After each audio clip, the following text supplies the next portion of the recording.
This is Hamp Lee III from Spiritual Combatants, where we're training soldiers for Christ. I want to thank you for joining me for another Bible Study Bootcamp message. This is episode number 22 and lesson 17 in the book, Living for the Kingdom.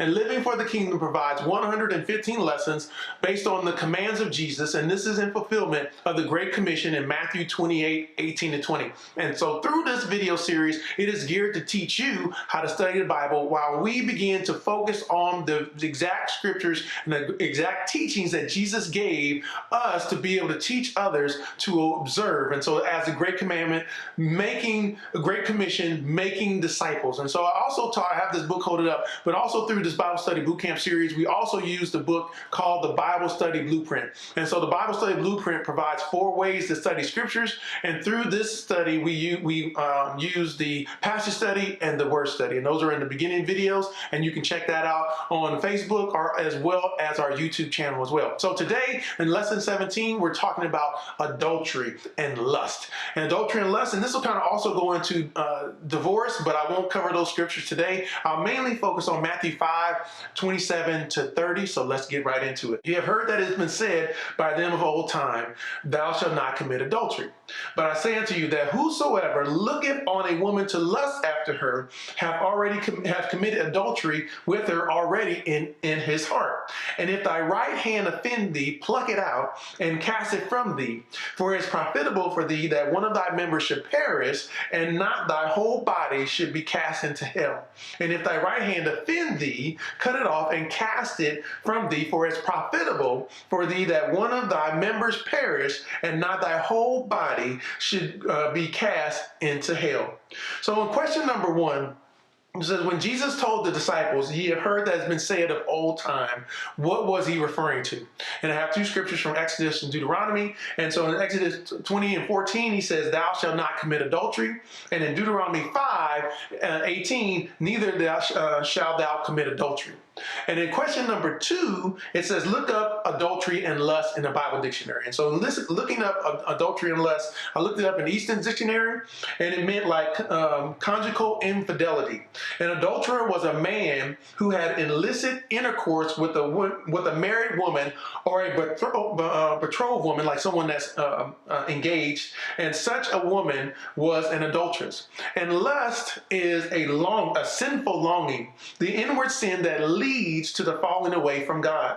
Lust, the original sin, has its place in the heart, not of necessity, but because it is the center of all moral forces and impulses and of spiritual activity. And in Mark 5:19, lusts are objects of desire, like in the parable of the sower. And it says in Mark 4:19, it says, and the cares of this world and the deceitfulness of riches and the lust of other things enter in and choke the word, and it becomes unfruitful. Man, these are the things that we lust after. You're talking about the lust of the eyes, the lust of the flesh, and the pride of life, as it speaks about in 1 John 2:15-17. So, and this is a process of lusting after people, places, and things, but we're focused on the people portion in this section. So in question number 3, it says, in what ways can you commit adultery? And it's physically, but also here is looking at a woman. This is something Jesus is kind of changing the perspective here. And many of us in this, even in our time today, we're focused on the fact that someone has physical sexual intercourse with someone, or physical intercourse with someone. But we're not really focused on the fact that we may be watching TV and we're lusting at women committing adultery. We may have our families with us in the room watching TV with us, and we're engaging in adultery because we're looking at a woman or a man with lust. And it says whosoever, and this is everyone. So I didn't take this, when I read this scripture, I personally didn't take this as a person that was married. When he says whosoever, I take that as everyone that looks at a woman to lust after her, this sinful longing, this person commits adultery in his heart. I wrote here a note. It says, if you look at another person with lustful desire, you commit the same as the physical act. And we don't all, and I said before, we don't always think about it like that. So in question number 4, it says, where is the offense of adultery committed? And it's committed in the heart. And I've said in several videos that the heart is the center of our thoughts and emotions. And in the definition here of lust, it said that the lust, the origin of sin, has its place in the heart, not of necessity, but because it is the center of all moral forces and impulses and of spiritual activity. So that's where the act of adultery, the offense of adultery is committed. In Mark 7:20 and 23, Jesus is speaking, and he said, that which cometh out of the man, that defileth the man. For from within, out of the heart of men, proceed evil thoughts, adulteries, fornications, murders, thefts, covetousness, wickedness, deceit, lasciviousness, an evil eye, blasphemy, pride, foolishness. All these, the evil things, come from within and defile the man. And it's almost like when it talks about in Proverbs 23:7, for as a man thinks in his heart, so is he. As I begin to consider, as I begin to think and lust after her, I become an adulterer. As I begin to look at a woman with lust, a sinful longing for her, I begin to commit adultery within my heart. And so now in question number 5, it says, look up offend in Strong's Concordance. And I have the number here. But to offend means to scandalize, and it's to entrap or trip up. And it means like to entice to sin, or to cause like some apostasy or displeasure. So if your hands or your eyes can entrap you, trip you up, or entice you to sin. So that's what we want to think about. Sometimes those things are caused to do so. Our eyes and our hands are causing us to sin, and they're causing us to be tripped up. That's why it's important for us to make a commitment not to place any vile thing before our eyes and to have clean hands. And in Psalms 101:3, it says, I will set no wicked thing before mine eyes. I hate the work of them that turn aside. It shall not cleave to me. And this is like a commitment or a dedication that we can make to ourselves. It may not be some declaration we make to other people, but something I make to me, that, you know what, I'm not going to put any wicked thing before my eyes. That may be some television shows, that may be certain people that I hang around, that may be certain places that I go. All those things I'm going to choose not to do. I'm going to make a commitment because I don't want to set any vile thing before my eyes, something that's going to trip me up, that entice me. And we know, you know, there's some places and people and some things that you know good and well you have no business being around. Why? Because they're going to lead you into temptation and sin and cause you to commit adultery. You know that. Some of the things you know already, they're already flashing through, and I'm praying God is bringing it to your remembrance right now. Every last one, so that you can make that commitment to say, you know what, I'm not going to do that either.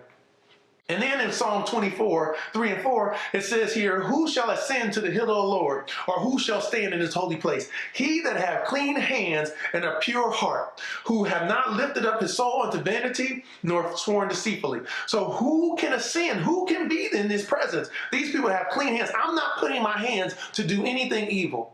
I'm not going to touch anything, and I'm not going to put my hands to something that is wicked or something that's against God. I'm going to have a pure heart. I'm going to make sure that my heart is not covered and filled with those things that I talked about in Mark 7 just a moment ago. My heart is not filled with those things. I'm going to make sure that it's clean, but we're talking about adultery here. So I'm going to make sure that I'm not committing adultery, but I'm going to have a clean heart. And that may be something that we all have to deal with. I'm going to make sure that it's pure, that it's clean before God, and that I'm walking in truth. I make sure in the center of my thoughts and of feelings, in the center of those things, that they're focused on God, and that I hide the word in my heart, that I don't sin against God. So in question number 6, it says here, what should you do with your right eye or hand if it offends you, and why? And we have here that you pluck it out and cast it from you.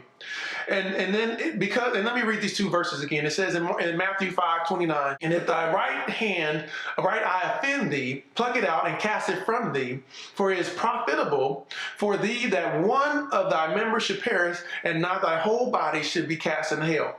And in verse 30 it says, and if thy right hand offend thee, cut it off and cast it from thee, for it is profitable for thee that one of thy members should perish, and not thy whole body should be cast in hell. And why is because it's more profitable and better for you to have one less member, your eye or hand, than for your whole body to be cast into hell. So you look at this. We're talking about when you're speaking about adultery and what you're looking at, things that you're touching, may not have clean hands or what you're putting your hands to. Those things will cause you not to inherit the kingdom of God, not to live in eternal places with God. This is a matter in adultery, not just a physical act. And many of us are caught in today's time. We look at the physical act that someone commits, but this is the act that you commit in your heart, the act that many people don't know about other than God. He knows when you are committing adultery. He knows, he sees those things. But you can say today, you know what? That's not something I'm going to do. Lord, forgive me. That you pray and ask for forgiveness. Ask the Lord to forgive you of those things, and that you make a commitment to live your life in a way that you will not place any vile thing before you, and you will choose not to put your hands on anything that will cause you to sin and lead you to a place of eternal separation from God. So I pray God will bless you through this message. Take some time to review it again, review the scriptures as well. And if you have any questions, comments, and concerns, please shoot me a message. And until the next time, may God bless you abundantly. God bless.